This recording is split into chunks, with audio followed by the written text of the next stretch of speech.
آپ تشریف لے جا رہے تھے ہجرت کر کے، تو راستے میں ایک رابغ ایک جگہ آتی ہے، وہاں بھوک لگی، پیاس لگی، وہ کھانے کا سامان تھا نہیں، تو ایک بڑھیا عورت کا خیمہ دیکھا، وہاں پہنچے تو کہا ماں جی کچھ کھانے کو ملے گا؟ انہوں نے کہا بیٹا قحط کا زمانہ ہے، کچھ نہیں ہے۔ تو ایک مریل بکری کھڑی تھی، وہاں بالکل چمڑت ہڈی۔ ہم نے کہا میں اس سے دودھ نکال لوں؟ ان کا بیٹا یہ تو بن بیاہی بکری ہے اور ماس اس کے اوپر نہیں ہے، یہ کیا دودھ دے گی؟ کہ آپ اجازت دو۔ ان کا لے لے، چونکہ غیر فطری کام ہو رہا تھا تو لہٰذا اس نے آپ کو غور سے دیکھا کہ یہ کون ہے جڑے ایو جی بکری جو دودھ کڈو ہے، لہٰذا آپ کیسے دیکھنے لگی۔ تو آپ نے بکری کو کھینچا اور اس کے تھنوں کو ہاتھ لگایا، وہ نیچے لٹک گئے اور ایک پورا ڈول دودھ سے بھر دیا۔ بکری سے یہ گلاس بھی نہیں بھرتا بکری کے دودھ سے، لیکن وہ پورا ڈول بھر دیا، اپنے تینوں ساتھیوں کو پلایا، پھر خود پیا، پھر دوبارہ دودھ نکال کے پورا ڈول بھر کے اس اماں کو دیا، چلے گئے۔ بکری کی عمر 7 سال ہوتی ہے، 7 سال تک زندہ رہتی ہے، ذبح نہ کریں مر جاتی۔ یہ بکری 22 برس زندہ رہی، اللہ کے نبی کے ہاتھ لگنے کی برکت سے 22 برس اس بکری نے عمر پائی۔ جب شام کو اس کا خامد آیا، وہ کہنے لگا اے دودھ کتھو ہے؟ وہ کہنے لگی ایس بکری چو وزا گیا کملی ہو گئی، اتھو دودھ کتھو آ گیا؟ وزا گیا اسے چو آیا ہے، وزا گیا اپنی عقل دا علاج کرو، یہ کتھو آ گیا؟ کہا نہیں، ایک کوئی جادوئی شخصیت والا نوجوان آیا تھا، اس کے ہاتھوں میں کوئی طاقت تھی، اس نے تھنوں کو ہاتھ لگایا اور چشمہ بنا دیا۔ اچھا کیسا تھا ذرا بتاؤ، سفیلی ذرا دسے نہ کیوں جائے؟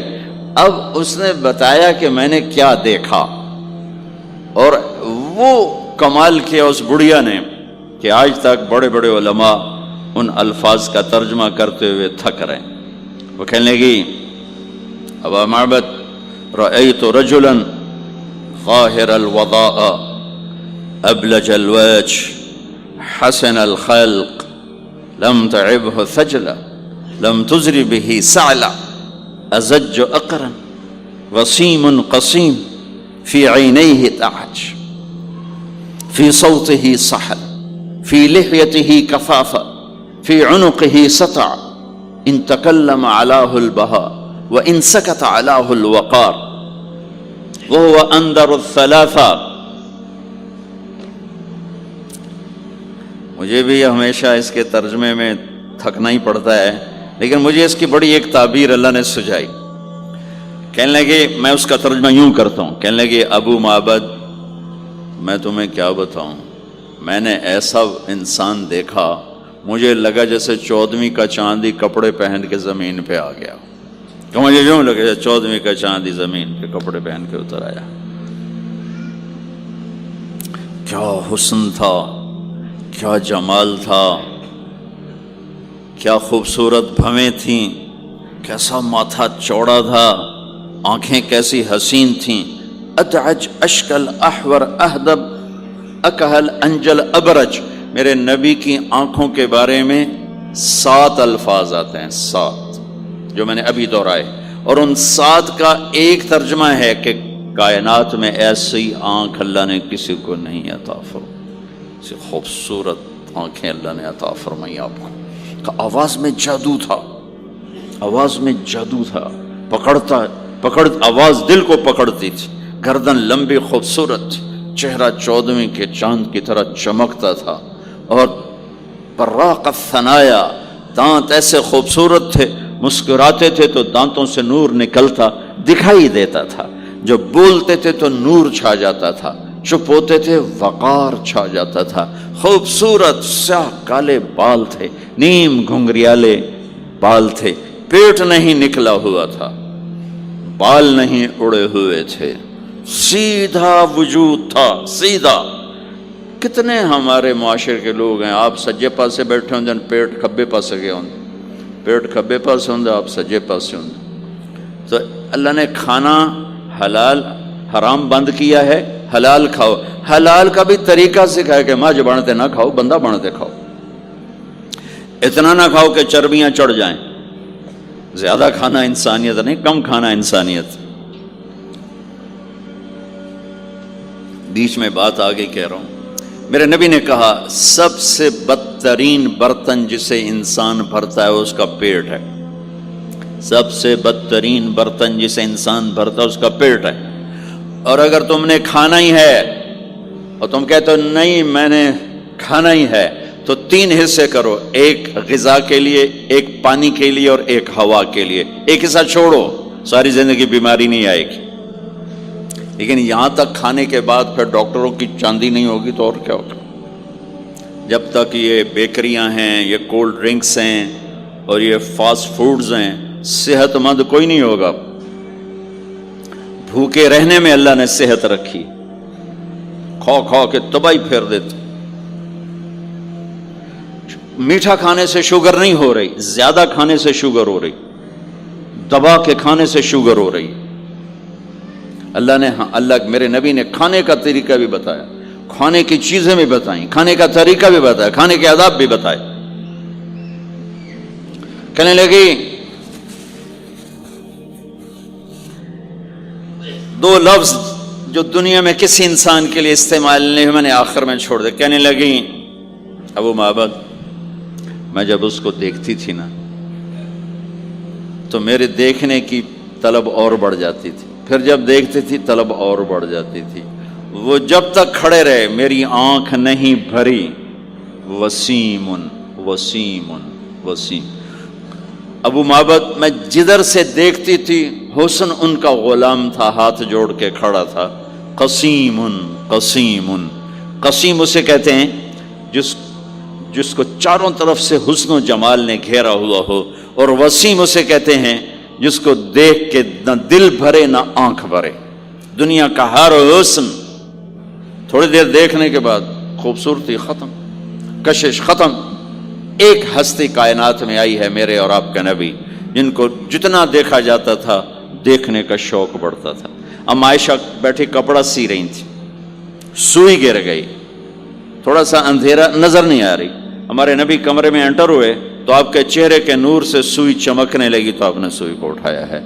یہ میرے نبی کا ظاہر ہے جو اللہ نے اتنا خوبصورت کر کے بنایا. پھر یہیں ہمیں زندگی کی خوبصورتی بھی ملی کہ زندگی خوبصورت ہو. زندگی خوبصورت ہوتی ہے رویوں کے ساتھ. پہلا رشتہ خامند اور بیوی ہے، پھر اولاد ہے، پھر آگے رشتے بنتے ہیں، ماں باپ ہیں. یہ سارے رشتے یہ اس زندگی سے بنتے ہیں جو میرے نبی ہمیں سکھا کر گئے. آپ بطور چونکہ آپ نے باپ تو دیکھا نہیں، ماں کو دیکھا ہے، اور ماں کے ساتھ زیادہ عرصہ نہیں رہے، صرف 6 سال رہے ہیں. تو ماں کے ساتھ کیا ہونا چاہیے؟ ماں کے ساتھ سلوک ہوگا تو ماں دعا دے گی نا. باپ کی خدمت کرو گے تو باپ دعا دے گا نا. آنکھوں میں آنکھیں ڈال کے بات کرو گے تو زندگی باپ کو تو نیند نہیں آئے گی، ماں کو تو نیند نہیں آئے گی. ماں باپ میں سلوک و اولاد لڑ کے بیٹھی ہو تو ماں باپ کو تو نیند نہیں آئے گی. بیوی بدتمیزی سے بات کرے تو خامند کے نیند اڑ جائے گی، خامند بدتمیزی کرے تو بیوی کی نیند اڑ جائے گی. تو یہ کہاں سے زندگی ملے گی؟ میرے نبی کے دروازے پر جاؤ، وہاں پتہ چلے گا کہ زندگی کیسے گزاری ہے. تو آپ نے اپنی اس تمنا کا اظہار کیا، کاش میری ماں زندہ ہوتی تو میں اس کی ایسی خدمت کرتا. میں عشاء کی نماز کے مصلی پہ کھڑا ہو کر ہاتھ باندھے سورۃ فاتحہ پڑھ رہا تھا، الحمدللہ رب العالمین. ادھر سے میرے گھر سے آواز آتی، محمد. میری ماں مجھے پکارتی محمد. تو میں نماز توڑ کے کہتا لبیک یا اماں، ماں جی میں حاضر ہوں، ماں جی میں حاضر ہوں. زندگی کو خوبصورت بنانے کا ماں باپ کے لیے طریقہ کہ اولاد ماں باپ کی آنکھوں کی ٹھنڈک بنے. یہ بچے ہمارا سب سے قیمتی سرمایہ، اور انہی پر سب سے بڑا ظلم ہوتا ہے. سب سے بڑا ظلم ہے آج کے ماں باپ کا 3 سال کے بچے کو اسکول ڈالنا. سب سے بڑا ظلم ہے. وہ روتا ہوا جاتا ہے، روتا ہوا آتا ہے. اور ماں باپ سے اس کی محبت کی تار کٹتے جاتے ہیں. 7ویں سال میں وہ بدتمیز ہوا پڑا ہوتا ہے. اب مائیں پریشان ہیں، بچے بدتمیز ہیں، کیونکہ ماں نے گود نہیں دی. جو ٹائم ماں نے دینا تھا وہ دے دیا اسکول کو. اور ہمارے اسکول کاروباری ادارے ہیں، علمی ادارے نہیں ہیں، کاروباری ادارے ہیں. میرے ملک کا یہ روگ ہے کہ یہاں کا وکیل بھی کاروباری ہے، یہاں کا ڈاکٹر بھی تاجر ہے، یہاں کا وکیل بھی تاجر ہے، یہاں کا جج بھی بک جاتا ہے، اور یہاں کا اسکول اور کالج بھی کاروبار ہے. 3 سال کا بچہ جب ماں باپ سے دور ہوتا ہے، روتا ہوا آتا تو وہ ماں باپ سے دور ہو جاتا ہے، اس کے اندر نفرت پیدا ہونی شروع ہو جاتی. جو ہی وہ سر نکالتا ہے تو وہ ماں باپ کا نافرمان ہو جاتا ہے، بدتمیزی کرتا ہے، لڑتا ہے، جھگڑتا ہے، کیونکہ ماں اور باپ نے ٹائم نہیں دیا. اور پھر اس موبائل نے ہماری زندگی، گھر کی زندگی تباہ کر دی ہے کہ بچہ آ کر ماں سے بات کرتا ہے، ماں موبائل کو دیکھ کے بچے سے بات کر رہی ہوتی. وہ باپ سے بات کرتا ہے، وہ اپنے موبائل میں اور بچے سے بات کرتا ہے. یہ اس بچے کی عزت کو ذبح کر دینے والی بات. آنکھ سے آنکھ ملانا عزت دینا ہے. میرے نبی پاک صلی اللہ تعالی علیہ وسلم کی طرف جب کوئی آپ کو بلاتا نا، یا رسول اللہ آپ سے، تو مثلا یہ ہماری مجلس ہے، ادھر بھی لوگ ہیں، ادھر بھی لوگ ہیں. اب مجھے کوئی ادھر سے بلائے تو میری تو اتنی گردن مڑے گی، کوئی ادھر سے بلائے میری اتنی گردن مڑے گی. لیکن میرے نبی پاک صلی اللہ علیہ وسلم کو ادھر سے جب کوئی آواز دیتا یا رسول اللہ، تو اب یوں نہیں کرتے تھے، ہاں جی دسو کی گل ہے، اب پورا یوں کرتے تھے ایسے. سبحان اللہ.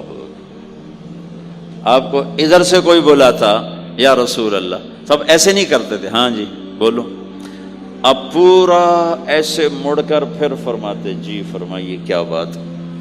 اب عام لوگوں کے ساتھ یہ فرماتے تھے.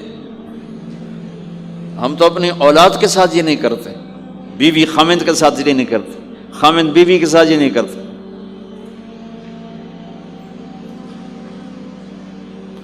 تو وہ ایک گیپ پیدا ہو جاتا ہے، ایک فاصلہ پیدا ہو جاتا ہے.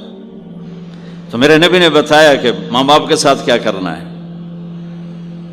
کہ میری ماں ہوتی تو میں نماز ہی توڑ دیتا اس کے لیے. حج کا سفر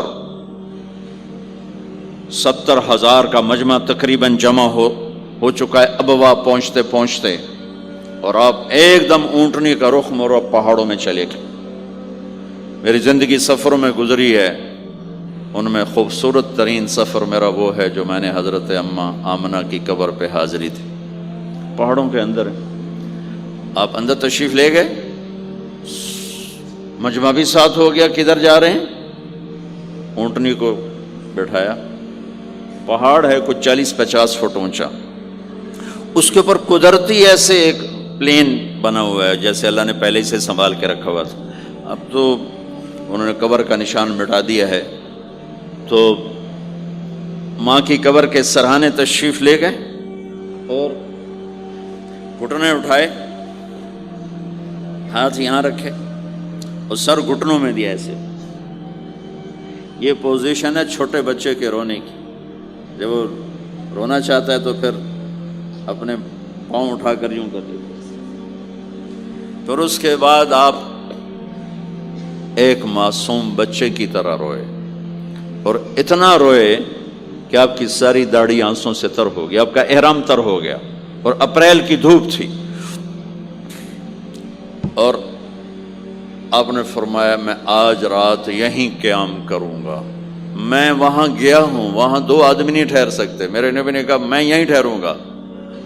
آگے کوئی 6-7 میل دور انتظام تھا حاجیوں کے اس قافلے کے ٹھہرنے کا. کچھ لوگ چلے گئے ہوں گے، لیکن آپ نے وہ رات اپنی ماں کے سرہانے گزاری. اور میں جب وہاں پہنچا تو مجھے چونکہ سیرت پڑھی تھی تو مجھے چشم تصور میں وہ نظر آ رہا تھا. حضرت آمنہ کی عمر صرف 25 برس تھی اور ہارٹ اٹیک ہوا اچانک، بولا نہیں جا رہا. اور اللہ کے نبی ماں کو دیکھ کے گھبرا رہے ہیں کہ کیا ہوا، 6 سال کا بچہ پہلی موت دیکھ رہا ہے، وہ بھی ماں کی.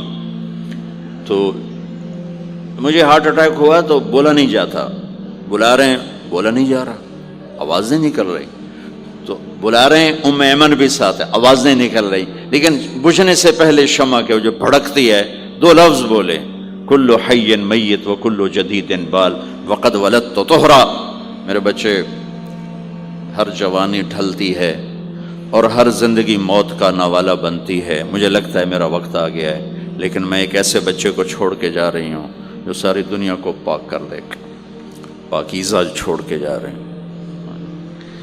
تو پتھروں میں ہی دبایا، کوئی کھودنے کا تو انتظام ہی نہیں تھا، تو جب پہاڑ سے نیچے اترے تو اللہ کے نبی نے ایک دم ہاتھ چھڑایا، دوڑ لگائی اور پھر پہاڑ پہ چڑھ گئے۔ تو ام ایمن آپ کی ماں ہے، دودھ پلا، 8 عورتوں نے میرے نبی کو دودھ پلا، ان میں ایک ام ایمن بھی۔ وہ جب پیچھے گئیں تو ایسا منظر تھا جس کو دیکھ کر شاید زمین بھی رو رہی ہوگی اور آسمان بھی اور ابوا کے پہاڑ بھی۔ آپ ماں کی قبر پر ایسے لپٹے ہوئے اپنے سینے کو پتھروں کے ساتھ اور یوں دونوں ہاتھوں سے پتھر لیے ہوئے تھے۔ جب آپ ام ایمن قریب آئیں تو آپ سنا تو آپ فرما رہے تھے، ماں جی آپ کے سوا تو میرا کوئی نہ تھا، آپ بھی مجھے چھوڑ کے چلی گئیں، میرے لیے اب کس کی گود ہے؟ تو ام ایمن رضی اللہ عنہ نے اٹھانا چاہ کے، بیٹا اٹھو، تو آپ نے انکار کر دیا، تو میں نے کھینچ کے نیچے لائیں اور زبردستی لائیں اور اونٹنی پر بٹھایا، اور آگے 2 راتوں کا سفر تھا، وہ سب میرے نبی کے خاموش آنسوؤں سے آپ کا گریبان تر ہوتا گیا، اور آگے نہ کوئی خالہ ہے، نہ کوئی اور آسرا ہے، نہ باپ ہے، باپ اور ماں ہی بڑا سہارا ہوتے ہیں۔ دادا نے کفالت میں لیا 8 سال کی عمر میں، ان کا بھی اللہ نے ان کو بھی اپنے پاس بلا لیا۔ تو وہ سارا منظر میرے سامنے گھوم رہا تھا، اوپر سے سورج ڈوبنے والا تھا، تو وہ عجیب کیفیات تھے، وہ میں بیان نہیں کر سکتا ہوں کہ اللہ کی قسم اگر آپ اور میں زندگی کو خوبصورت بنانا چاہتے ہیں تو اپنے نبی کی زندگی کو سیکھنا ہوگا، ان بچوں کو سکھانا ہوگا۔ ہم نے کوئی کاروباری کام نہیں کیا ہے کہ ہم سے کوئی کاروبار کر رہے ہیں، کوئی پیسہ کما رہے ہیں، حاشا وکلا حاشا وکلا۔ ہماری یہ نسل، ان کے ساتھ کاروبار کر رہا ہوں کہ یہ پروان چڑھیں اپنے نبی کی محبت کے ساتھ، یہ پروان چڑھیں اپنے حبیب کے نقش قدم پر چلنے کے ساتھ۔ ان کے اندر اللہ اس کے نبی کی محبت، ہر بچے بچی کے اندر اللہ نے اپنے اور اپنے حبیب کی چپ ڈال دی، اس کو نکالا نہیں جا سکتا۔ میں اس کو ایکٹیویٹ کرنا چاہتا ہوں کہ اللہ کرے ان کے جذبے اللہ کے نبی کے ساتھ جڑ جائیں، پھر ماننا آسان ہو جاتا، پھر اطاعت آسان ہو جاتی۔ جب محبت نہیں ہوتی تو اطاعت نہیں آتی۔ تو میرے بھائی بہنوں، زندگی کی خوبصورتی کا تعلق میرے نبی والے خوبصورت اخلاق کے ساتھ۔ پھر آپ نے بیویوں کے ساتھ کیا سلوک کیا؟ 2 مہینے چولہا نہیں جلتا، 2 مہینے کھانے کو کچھ نہیں ملتا، اور ہر بیگم قربان ہے، فدا ہے۔ 2 مہینے جس عورت کے گھر میں چولہا نہ جلے وہ خامند کا کیا حشر کرے گی؟ اور میرے نبی کے گھر میں 2 مہینے چولہا نہیں جل رہا ہے، خود بھی بھوک برداشت کر رہے ہیں، بیگمات بھی بھوک برداشت کر رہے ہیں۔ ایک رات حضرت عائشہ کے ساتھ لیٹے ہوئے تھے ایک ہی چارپائی پر، تو آپ کبھی یوں کروڑ بدلتے، کبھی یوں کروڑ بدلتے، پھر ایک دم آگے بڑھے اور چارپائی کی لکڑی کے اوپر ایسے پیڑ کو ٹیک کر نیچے جھک گئے۔ تو عائشہ اٹھ کے بیٹھ گئے، یا رسول اللہ کیا ہوا؟ آپ سیدھے ہو کر فرمایا، عائشہ بھوک بڑی لگی۔ جس کے ہاتھ میں جنت کی چابی ہو، جو میرے نبی کا، میرے اللہ کا محبوب اور حبیب ہو، جس سے پردے ہٹا کر میرا رب کلام کر چکا ہو، جسے قاب قوسین او ادنیٰ کا مقام دے چکا ہو، اور جس سے آگے مقام محمود پر بٹھانے والا ہو، اور جس کی شفاعت سے جنت کا دروازہ کھلنے والا ہو، عائشہ بھوک بڑی لگی۔ تو عائشہ رونے لگی، کہ یا رسول اللہ آپ اللہ سے بات کیوں نہیں کرتے ہیں؟ کہ نہیں عائشہ، اسی بھوک میں اللہ سے ملوں گا، مجھ سے پہلے جو نبی میرے ساتھی تھے وہ بھی اسی طرح چلے گئے، میں بھی ایسے ہی چلا جاؤں گا. اور اس کے باوجود بیویاں قربان ہو رہی ہیں، فدا ہو رہی ہیں. کس چیز نے باندھا ہوا تھا؟ میرے نبی کے سلوک نے، میرے نبی کے اخلاق نے. اللہ کی قسم، میرے نبی کی شادیاں شوق کی شادیاں نہیں تھی. ایک حدیث سناتا ہوں، ما تزوجت وما زوجت الا بوحی من السماء نزل به جبریل. سن لو لوگو، میں نے جہاں شادی کی، میں نے جہاں بیٹی دی، پہلے آسمان سے وحی آئی، جبریل لے کر آئے، پھر میں نے شادی کی. تو یہ شوق کی شادیاں نہیں ہیں، زندگی سکھانے کی شادیاں ہیں. کیونکہ سب سے مشکل رشتہ خامند اور بیوی ہے. سب سے مشکل رشتہ خامند اور بیوی ہے. اس وقت طلاقیں کیوں بڑھ رہی ہیں؟ ایک تو یہ ہماری یہ جو فاسٹ فوڈ ہے، اس نے ہمارے اندر جو ایک نیچرل سسٹم تھا اسے ڈسٹرب کر دیا ہے. تو غصہ بڑھ گیا ہے، برداشت گھٹ گئی ہے، چھوٹی چھوٹی باتوں پہ گھر اجڑ رہے ہیں، گھر اجڑ رہے ہیں. پہلے یورپ میں سنتے تھے، اب یہاں پاکستان آج شادی ہوتی، چوتھے دن طلاق ہو رہی ہوتی. میں وہاں بیان کے لیے نکل رہا تھا مانچسٹر، تو میرے ساتھ جو گاڑی چلا رہا تھا، میں نے پوچھا آپ کیا کرتے ہو؟ لاہور کا تھا. کہا جی میں وکیل ہوں. میں نے کہا یہاں کوئی جھوٹے کیس ہوتے ہیں جیسے پاکستان میں؟ کہا جی نہیں، یہاں جھوٹا کیس کوئی نہیں ہوتا، جو بھی ہوتا ہے جینون ہوتا ہے. میں نے کہا یہاں مسلمانوں کے لڑائی جھگڑے آتے ہیں؟ کہا جی ہاں جی آتے ہیں. میں نے کہا سب سے زیادہ کیا جھگڑے آتے ہیں؟ کہا جی سب سے زیادہ طلاق کے آتے ہیں. طلاق طلاق طلاق طلاق. کہ نہیں سیکھا، زندگی برداشت کا نام ہے، برداشت کرنا سیکھا نہیں. میرے نبی نے 11 شادیاں کی، ہر قسم کی عورت کے ساتھ شادی کی. خاندان کے اندر، برادری کے اندر، اور خاندان برادری سے باہر. یہی 3 نسبتیں ہیں. اپنے خاندان میں قریش، تو آپ کی کئی بیگمات قریش، حضرت عائشہ، حضرت حفصہ، حضرت زینب، حضرت ام حبیبہ، یہ سب قریش ہیں. قریش سے باہر حضرت میمونہ، حضرت جویریہ، یہ قریش سے باہر ہے برادری. پھر برادری سے بھی باہر شادی کی یہود، حضرت صفیہ یہودی کی بیٹی ہیں، ان کے ساتھ شادی کی. ہر نسل سے شادی کی. اوپر والے کا نظام ہے. اپنے سے مالدار حضرت خدیجہ، اپنے برابر ام سلمہ، ام حبیبہ، اپنے سے کم فخر میں جویریہ، صفیہ، اپنے سے غربت کے ساتھ نہیں. عمر سے بڑی کے ساتھ شادی کی حضرت خدیجہ. ہم عمر کے ساتھ شادی کی حضرت سودا. عمر سے کم سے شادی کی حضرت عائشہ. بیوہ سے شادی کی حضرت خدیجہ. مطلقہ سے شادی کی حضرت زینب. کماری سے شادی کی حضرت عائشہ. جتنی بھی نسبتیں کسی عورت کی بن سکتی ہیں، ان سب میں اللہ نے آپ کو استعمال کر کے زندگی گزارنے کا طریقہ سکھایا. تیز مزاج کے ساتھ شادی کی حضرت حفصہ رضی اللہ تعالیٰ عنہ، مزاج میں تیزی تھی. حضرت عمر رضی اللہ تعالیٰ عنہ کی بیٹی، مزاج میں شدت تھی، زندگی گزار کے دکھایا.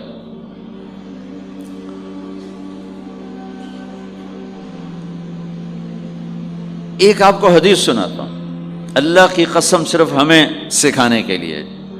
جس ہستی نے اللہ کو آنکھوں سے دیکھ لیا ہو، اس کے لیے عورت کیا چیز ہے، دنیا کیا چیز ہے. میرے نبی کا معراج کے بعد دنیا میں واپس آنا سب سے بڑا مجاہدہ اور قربانی ہے. جنت میں اللہ ہمیں نصیب کر، جب اللہ کا دیدار ہوگا تو اس کے بعد اللہ کی قسم جنت والوں کو جنت بھول جائے، عورتوں کو خامد بھول جائیں گے، خامدوں کو بیویاں بھول جائیں گی، اور جنت کی ہر نعمت بھول جائے گی، صرف اللہ کو دیکھنے میں گم ہو جائیں گے. اور میرے نبی اپنی آنکھوں سے اللہ کو دیکھ کر آئے ہیں. ٹھیک ہو گیا؟ اب ایک حدیث سنو. عائشہ مجھے جب سے پتہ چلا ہے نا کہ تو جنت میں میری بیوی ہے، تو میرے لیے تو مرنا ہی آسان ہو گیا ہے. اللہ اکبر. یا عائش انہ لیہون علی ان اریتک زوجتی فی الجنہ. میرے رب کی قسم، ہمیں آپ کو سمجھانے کے لیے، ہمیں آپ کو بتانے. عائشہ مجھے جب سے پتہ چلا ہے نا کہ تو جنت میں میری بیوی ہے، مجھے تو مرنا اچھا لگنے لگا ہے. مجھے تو مرنا اچھا لگنے لگا ہے کہ تو جنت میں میری بیوی ہے. سبحان اللہ. ادھر اچھا جی جنت یہی لبنی ہے جی، یہ جنت جا کے بھی یہ نال ہی رہنا ہے، یہاں یہ باتیں سننے کو ملتی.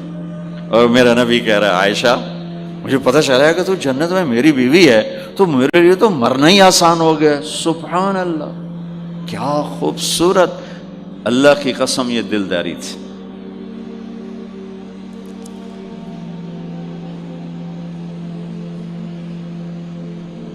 سب سے مشکل رشتہ خامند اور بیوی ہے. سینکڑوں آیات اس کے لیے اللہ نے اتاری. ماں باپ کے لیے چند آیات، اولاد کے لیے چند آیات، بہن بھائیوں کے لیے چند آیات ہے. خامند اور بیوی کے لیے قرآن پڑھا پڑا ہے، پوری سورت اتاری ہے، اور سینکڑوں آیات اتاری. چونکہ ایک اس رشتے کی اہمیت، ایک اس کی نزاکت اور کمزوری کہ کوئی رشتہ ٹوٹتا نہیں سوائے خامند اور بیوی کے. میں ماں کا بیٹا ہوں، باپ کا بیٹا ہوں، اچھا ہوں یا برا ہوں، انہی کا ہوں. میرا نسب میری نافرمانی سے بدل نہیں سکتا. میں اللہ بخش کا بیٹا ہوں، میرا یہ نسب بدل نہیں سکتا، اچھا ہوں یا برا ہوں. اللہ ان کی قبر روشن کرے. خامند اور بیوی کا رشتہ ایک بول پہ ٹوٹ جاتا ہے، ایک بول پہ ٹوٹ جاتا ہے. اس لیے اس کو بچانے کے لیے آیات آیات آیات. اور میرے نبی کی شادیاں کہ کس طرح ایک گھر کو لے کے چلتے ہیں، کس طرح ہر مزاج کی عورت کے ساتھ سلوک کرتے ہیں.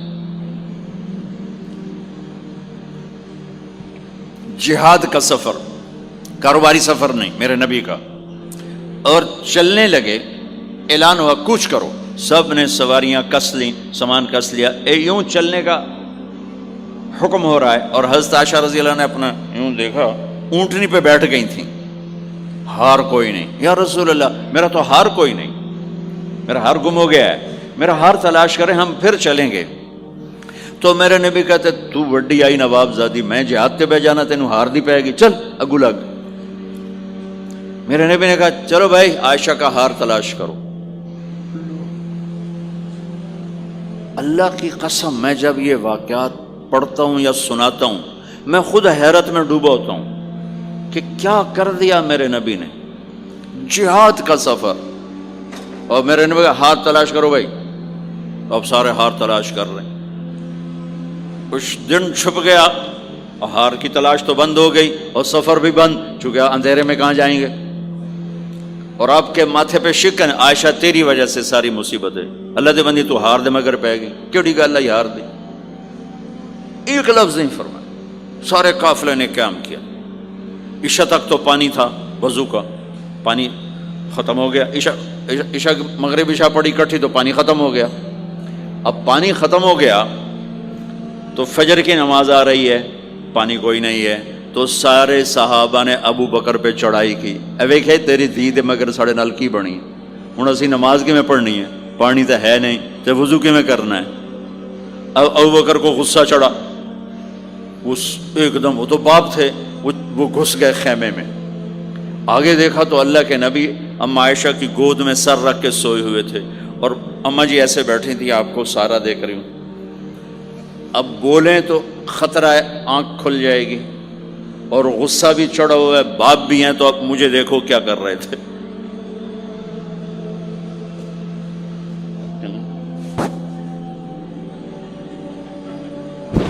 تیرے جو پھر یوں ماری زور سے انگلی بیٹی کے نا یہاں، پہلے یوں کرتے پھر ایسے ماری زور سے. وہ کہنے کہ میں ایسے سخت ہو گئی تاکہ میں ایسے نہ ہوں کہ اگر میں تھوڑا حرکت کی تو اللہ کے نبی کی آنکھ کھل جائے گی. تو ماری گیا ٹھا ٹھا ٹھا، وہ منہ سے کہہ رہے، اور وہ ایسا کر کے بیٹھی چمک، غصے میں باہر چلے. اب آپ کی آنکھ کھلی فجر پر تو عائشہ نے کہا یا رسول اللہ وہ تو باہر تو بڑا مسئلہ ہو گیا ہے، پانی کوئی نہیں ہے اور نماز کا وقت ہو گیا ہے، وضو کیسے کریں. سبحان اللہ. اللہ نے قانون بدل دیا. دنیا میں پہلی دفعہ ہونے لگا ہے. 1,24,000 نبی آئے، پانی نہ علی وضو ہو سکتا ہے، اس کے علاوہ نہیں ہو سکتا. میرے اللہ نے قرآن اتارا فَإِن لَّمْ تَجِدُوا مَاءً فَتَيَمَّمُوا صَعِيدًا طَيِّبًا فَامْسَحُوا بِوُجُوهِكُمْ وَأَيْدِيكُمْ مِنْهُ. اچھا میرے بندو پانی مک گیا ہے چلو مٹی چاہتے منہ تے مارو تے دوئی چاہتے ہتھاں تے مارو تے تمہارا وضو ہو گیا، چلو تیمم کرو اور نماز پڑھو۔ اب وہ جو سارے ابو بکر پہ غصے ہو رہے تھے نا، اور اما عائشہ کہنے لگے واہ ابو بکر بھائی تیرے تو فعل کی کم بن گیا، تیری دھی دے تو فعل کی کم بن گیا۔ تو اسید بن حذیر پہلے ذرا زیادہ گرم ہوئے تھے، تو وہی ابو بکر تیرے گھر کی یہ پہلی برکت نہیں ہے، پہلے بھی بہت شمار برکتیں تیرے گھر کی طفیل امت کو ملی ہیں۔ تو اللہ نے تیمم کی آیت اتار دی، حضرت عائشہ کو ڈانٹ پلانے کی آیت نہیں آئی کہ میرے نبی تیری بیگم کے ہار کی وجہ سے میرے دین کا کام رک گیا اور میرے بندوں کی نماز خراب ہو گئی اور ان کو پانی سے محروم ہونا پڑا۔ میں قربان جاؤں اپنے رب پر، اپنے حبیب پر، اس ماں عائشہ پر، دنیا کی واحد عورت ہے جس کے سینے پر سر رکھ کر کسی نبی نے جان دی ہو۔ 1,24,000 نبیوں میں سے کوئی نہیں ہے جس کا سر بیگم کے سینے اور ٹھوڑی کے درمیان ہو اور اس کی جان اللہ نے نکالی ہو۔ واحد میرے آپ کے مات فی سحری و نحری، سحری و نحری، سحری و، کہ میرے چونکہ آپ ایسے بیٹھے تھی اور حبیب پاک آپ کے سینے پر یوں دراز تھے، نیم دراز اس طرح، اور آپ کا سر مبارک ٹھوڑی کے ساتھ لگ رہا تھا، ٹھوڑی کے ساتھ یہ جگہ یہاں لگ رہی تھی اور باقی یہاں تھی، آپ اس طرح۔ اور واحد خاتون ہے جن کا حجرہ کسی نبی کی آرام گاہ بنا، ابدی آرام گاہ بنا۔ واحد اما عائشہ ہیں جن کے حجرے کو اللہ نے کسی نبی کے آرام گاہ بنایا، اور یہ واحد حجرہ ہے جہاں 70,000 فرشتہ صبح آ کے درود و سلام پڑھتا ہے اور شام تک پڑھتا ہے، اور شام کو 70,000 نیا آتا ہے اور صبح تک درود و سلام پڑھتا ہے اور واپس چلا جاتا ہے۔ کائنات، اللہ جب مسلمان دنیا سے مٹ جائیں گے، مسجد نبوی مٹ جائے گی، بیت اللہ مٹ جائے گا، مدینے کی ایک اینٹ باقی نہیں بچے گی، مکہ کتنے بڑی بڑی بلڈنگیں، ایک اینٹ باقی نہیں بچے گی، اور وہاں سے گزرتے ہوئے لوگ کہیں گے لگتا ہے اتنے کدی آبادی ہوئے گی، ایتھے لگتا ہے کدی آبادی ہوئے گی۔ یہ زبانوں پہ ہوگا جب سارے نشان مٹ جائیں گے، اس وقت بھی 70,000 فرشتہ آ کے درود و سلام صبح سے شام تک پڑھے گا اور شام سے صبح تک پڑھے گا۔ یہ واحد میں خاتون ہیں عائشہ بنت ابی بکر جن کو اللہ نے یہ عزت بخشی، اور یہ واحد خاتون ہیں جب ان کے اوپر تہمت لگی، حضرت یوسف علیہ السلام پہ تہمت لگی تو بچے نے گواہی دی، حضرت مریم پہ تہمت لگی بیٹے نے گواہی دی، اور اما عائشہ پہ تہمت لگی تو اللہ نے گواہی دی کہ میں گواہ ہوں، اللہ گواہ بن کے آئے۔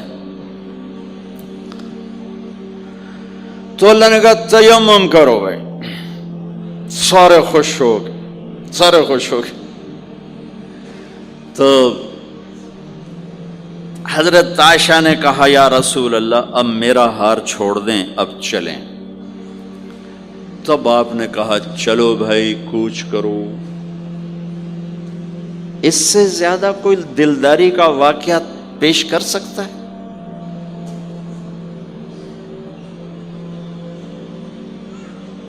سبحان اللہ۔ اور جب اونٹنی کو اٹھایا گیا، وہ ہار کا دھاگا ٹوٹا اور پھسل کے اونٹنی کے نیچے چلا گیا، وہ سارے کھبے سجے ویندے رہ گئے، ہار نیچے پڑا تھا۔ جب اونٹنی کو اٹھایا تو ہار نیچے سے نکلا، تو صاحب نے کہا لے بھی عائشہ اے تیرا ہار بھی لب گیا۔ یہ دلداری ہے میرے نبی کی، یہ ہمیں سکھایا۔ کہیں عورتوں کی بدتمیزی بھی انتہا کو پہنچی ہوتی ہے اور وہ اپنے گھر اجاڑ دیتی ہیں اپنی زبان کی شدت کی وجہ سے، اپنی بد اخلاقی کی وجہ سے۔ لیکن کوئی زیادہ معاملہ مردوں کی طرف سے خراب ہوتا ہے تو شریعت نے بھی اس کو زیادہ بیان کیا اور میرے نبی نے بھی اس کو اجاگر کیا، اور میرے نبی کی آخری تقریر، آخری خطبہ حجۃ الوداع کا صرف ایک رشتے کو بیان کیا، صرف ایک رشتے کو بیان۔ ہم کتنے رشتوں میں جکڑے ہوئے ہیں، ماں باپ، بہن بھائی، چاچا تایا، خالہ خالو، دادا دادی، نانا نانی، ساس بہو، کتنے ہم رشتوں میں جکڑے ہوئے ہیں۔ میرے نبی نے صرف ایک رشتے کا حق بیان کیا، استوصوا بالنساء خیرا، میں تمہیں تمہاری بیویوں کے بارے میں وصیت کر رہا ہوں ان کے ساتھ اچھا سلوک کرنا۔ صرف ایک رشتے کو بیان فرمایا۔ چونکہ یہ بنیادی رشتہ ہے، یہاں سے خاندان بنتا ہے. جب یہ ٹوٹ جاتا ہے اور ہمارا جوائنٹ فیملی سسٹم ہے تو کہیں ساس توڑ رہی ہے، کہیں سسر توڑ رہا ہے، کہیں نندیں توڑ رہی ہیں، کہیں خود خامد اپنی بے وقوفی کی وجہ سے توڑ رہا ہے، کہیں بیوی اپنی حماقت کی وجہ سے اس رشتے کو توڑ رہی ہے. ایک عورت آئی، ایک لڑکی آئی، یا رسول اللہ میری شادی ہونے لگی، میرے خامد کا کیا حق ہے میرے اوپر؟ دونوں طرف کی میرے نبی نے زندگی سکھائی. میرے نبی نے فرمایا تیرے خامد کے جسم پہ پھوڑے نکل آئیں، پھوڑوں میں گندا پانی جمع ہو جائے، پیپ جمع ہو جائے، اور تو زبان سے چاٹ چاٹ کے اس کے زخموں کو دھوئے، تو بھی تو نے اپنے خامد کا حق ادا نہیں کیا ہے. دوسرا لائف کو بیلنس کیا میرے نبی نے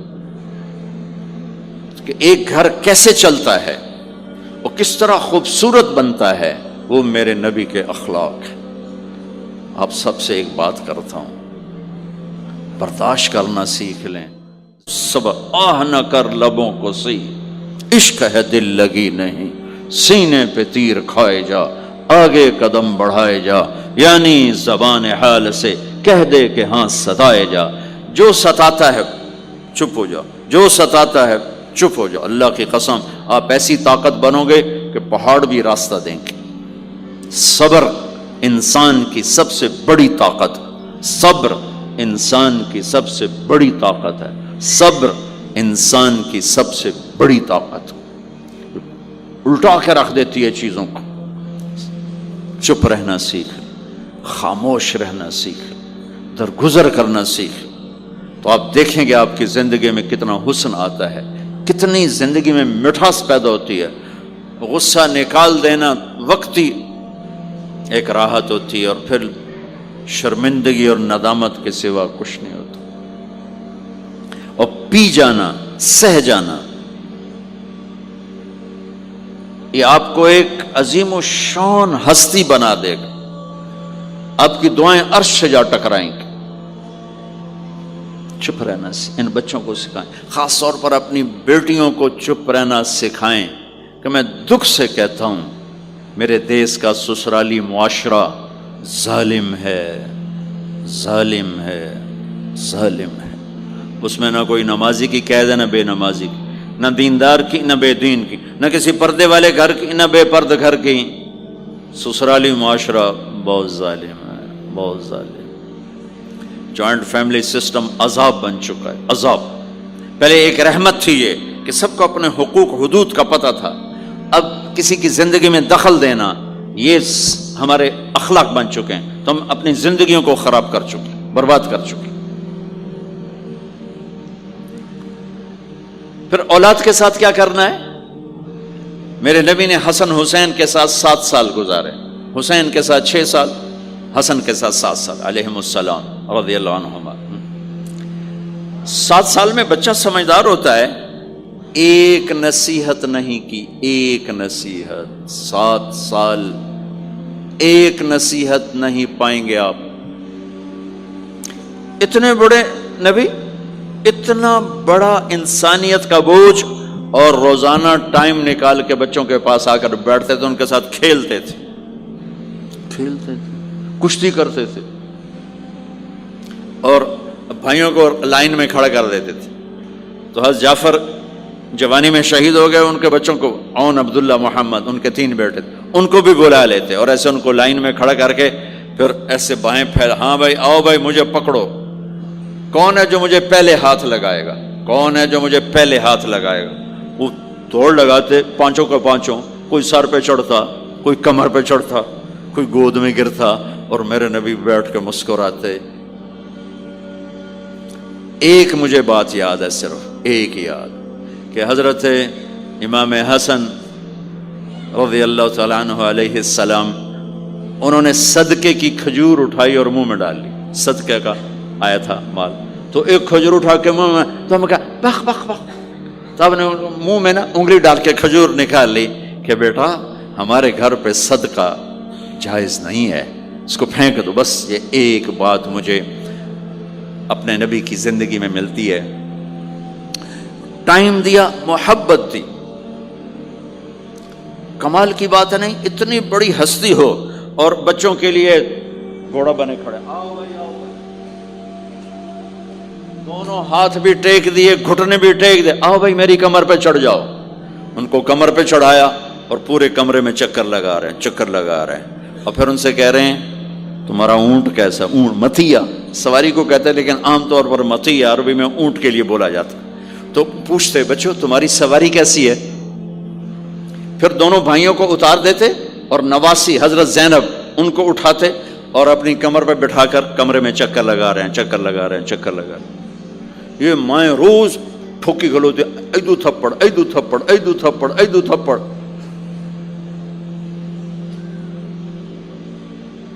ساری مائیں سکول ماسٹر بنی ہوئی ہیں, بس ٹھوکی جاؤ, ڈنڈے ماری جاؤ. بس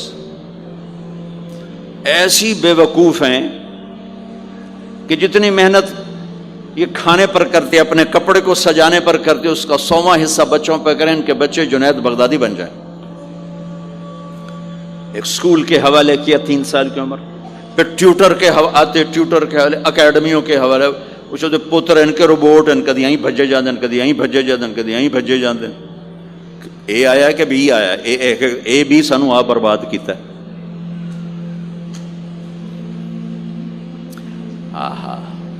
اور سنو, چلو یہ تو گھر کی بات ہے نا. ایک دفعہ حسن حسین کی کشتی کرواتے تھے, آؤ بھائی کشتی کرو بھائی. ایک دن کا واقعہ نہیں, یہ آئے دن کا واقعہ. لیکن ایک واقعہ کہ حسن حسین کی کشتی ہو رہی. حسین چھوٹے تھے, حسن بڑے تھے, تو حسن دبا رہے ہوں گے حسین کو, تو آپ حضرت حسین کو شاباش حسین ای ہے, یعنی حسین زور لا, شاباش. اماں بول پڑی فاطمہ جنت کی سردار, یا رسول اللہ آپ ساری شاباش حسین کو دیے جا رہے ہیں, حسن کو نہیں دے رہے. ہم نے کہا فاطمہ یہ جبریل میرے پاس کھڑا ہوا ہے, یہ بھی حسین کو شاباش دے رہا ہے, تو اس کے پیچھے میں بھی حسین کو شاباش دے رہا.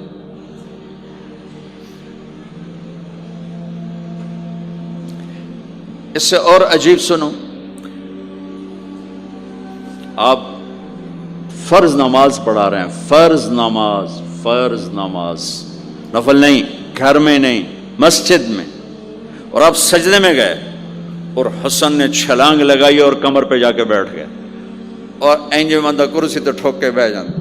میرے نبی نے سجدہ لمبا کر دیا, اتنا لمبا کیا کہ ان سجدے میں پڑے لوگ سوچنے لگے کہ کہیں اللہ کا نبی فوت تو نہیں ہو گیا. تو جو سامنے والی صف تھی انہوں نے یوں کر کے دیکھا, پچھڑوں کو تو نظر نہیں آنا, انہوں نے اینج کر کے دیکھا تو دیکھا تو حسن سجدے اوپر چڑھے ہوئے.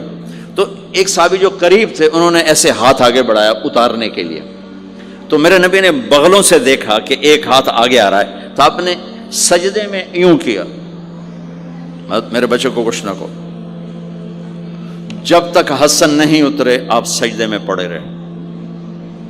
اور ایک اور تماشا ہوتا تھا, چونکہ اب نماز لمبی پڑھاتے تھے, لمبی ہوتی تھی نماز, تو آپ ذرا پاؤں کا فاصلہ ہے, تو حسن ادھر بیٹھتے, حسین ادھر بیٹھتے. نماز میں میرے رب کی قسم سنا رہا ہوں, اب یہ دونوں کی آپس میں نا وہ شروع ہو جاتی, وہ ادھر. پہلے حسن پار کرتے تو حسین ادھر آ جاتے, پھر حسین ادھر جاتے تو حسن یوں آ جاتے. پورے قیام میں یہ دونوں بھائی یوں کرتے رہتے تھے, یوں, وہ ادھر وہ ادھر. سبحان اللہ, نماز ہو رہی.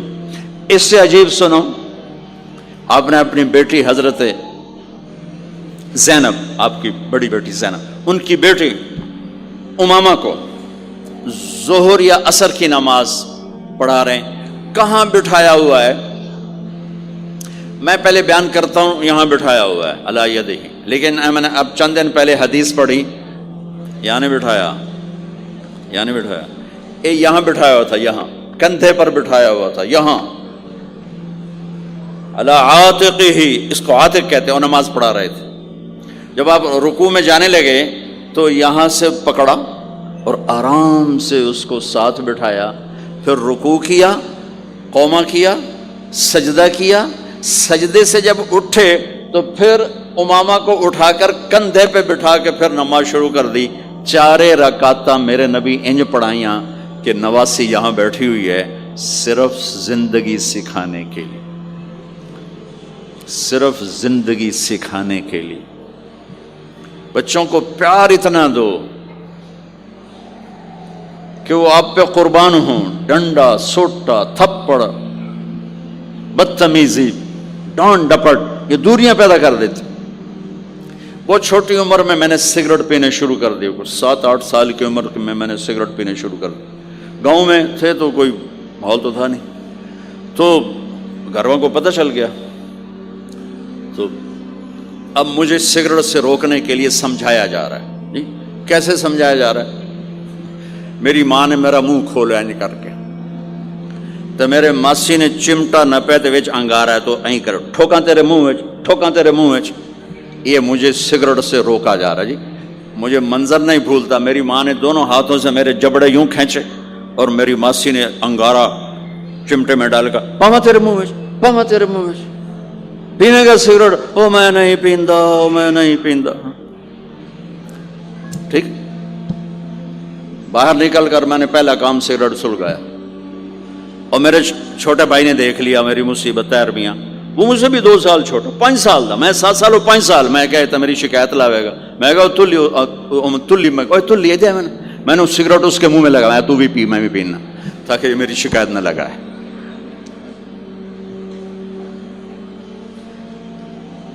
تو آج کے ماں باپ بڑے جاہل ہیں، ہم بڑے ایجوکیٹڈ ہیں. میں کہتا ہوں انتہائی جاہل ہیں، جنہیں بچے کو لے کے چلنا نہیں آتا، جنہیں رشتوں کی قدر نہیں. انہوں نے خاک پڑھا ہے، کاغذ کی ڈگریوں کو علم بنا کے پھرتے ہیں، جسے میرے نبی کی زندگی کا پتہ نہیں. اللہ کی قسم جانور سے بدتر ہے، جاہل ترین ہے جسے اپنے آقا کی زندگی کی خبر نہیں. حضرت حسن آپ کے پیٹ پر بیٹھے ہوئے، آپ ان کے ساتھ کھیل رہے ہیں. اچانک حسن نے پیشاب شروع کر دیا. مجھے یاد نہیں، میرے بچے بچیاں ماشاءاللہ، میں نے ان کو اٹھایا ہوا تھا اور مجھے پیشاب محسوس ہوا تو میں نے اسے بیٹھے رہنے دیا ہو. مجھے یاد، میں اسی وقت پیچھے یا منجی تے سٹے یا ہیٹھاں سٹے پیشاب اتنے کرتا الو جائے. ٹھیک، میرے نبی پاک صلی اللہ علیہ وسلم کے نواسے حسن آپ کے پیٹ پر بیٹھے تھے، پیٹ ننگا تھا، تو آپ ان کے ساتھ کھیل رہے تھے تو انہیں پیشاب شروع کر دیا. میرے نبی ایسے بے حس و حرکت ہو کہ کہیں بچے میری حرکت سے بچے کا پیشاب نہ رک جائے. تو آپ ایسے ہو گئے تو پورا پیشاب کیا اور آپ ہلے نہیں. جب وہ پیشاب سے فارغ ہوئے پھر آپ اٹھے اور بچے کو الگ بٹھا کر اپنے جسم پہ پانی ڈال کے اپنے آپ کو صاف کر کے تو آگے دوبارہ ان کے ساتھ کھیلنا شروع کر دیا. میں آپ کو اپنی نبی کی وہ زندگی بتا رہا ہوں جس کو اپنانے سے میری زندگی بھی خوبصورت ہو جائے گی، آپ کی بھی. ہم فخر سے کہتے ہیں ہمارے نبی نے چاند کے 2 ٹکڑے کر دیے، معراج پہ آسمان چیر کے چلے گئے. یہ بہت بڑے معجزات ہیں، لیکن میرے نبی کا سب سے بڑا معجزہ ہے کہ ہمیں ایک خوبصورت زندگی سکھا کر گئے. آپ کے اخلاق، میرے نبی کے اخلاق میرے نبی کا سب سے بڑا معجزہ ہے. حسن کو آگے بٹھایا ہوا تھا رضی اللہ عنہ علیہم السلام، تو ان کو ایسے زبان دکھاتے حسن کو تھا، تو حسن اس کو پکڑنے کی کوشش کرتے، جو ایسے ہاتھ مارتے تو آپ زبان منہ میں کرتے. اچھا وہ ہنس پڑتے، بچہ ہنس پڑتے. تو پھر اس کے بعد آپ یوں کرتے تو پھر حسن آگے ہاتھ مارتے، پھر آپ زبان منہ میں کر لیتے، پھر وہ کرتے ہنستے، پھر آپ چپ ہو جاتے. کتنی دیر آپ حسن کے ساتھ یہ کھیل کھیلتے رہے. اب گلی میں گزر رہے ہیں، بچے کھیل رہے تھے، بچوں میں حسین کھیل رہے تھے، تو آپ نے کہا پکڑو بھائی حسین کو، پکڑو بھائی. تو وہ آگے بھاگے تو آپ پیچھے جان بوجھ کے جیسے ہم کرتے ہیں وجعل الصبی یلعب ہا ہونا وہا ہونا، جب وہ ادھر جاتے تو آپ آگے ہو جاتے، وہ ادھر آتے آپ ادھر ہو جاتے. پوری گلی یہ تماشا دیکھ رہی ہے اور حسن حسین کبھی آگے بھاگ رہے کبھی پیچھے بھاگ رہے، اور آپ جان بوجھ کے اس کو پکڑ نہیں رہے. ہاں پکڑو بھائی پکڑو بھائی پکڑو بھائی. اور وہ بڑے ہنس رہے ہیں کہ آج میرا نانا تو میں نے ناپ ہی نہیں سکتا. تو یہ تھوڑی دیر جب یہ کھیل چلتا رہا پھر آپ نے ان کو کہا یہ پکڑ لیا اور اٹھایا اور ہونٹ چومے اور ماتھا چوما، کہا حسین مجھ سے ہے، میں حسین سے، حسین مجھ سے ہے میں حسین سے.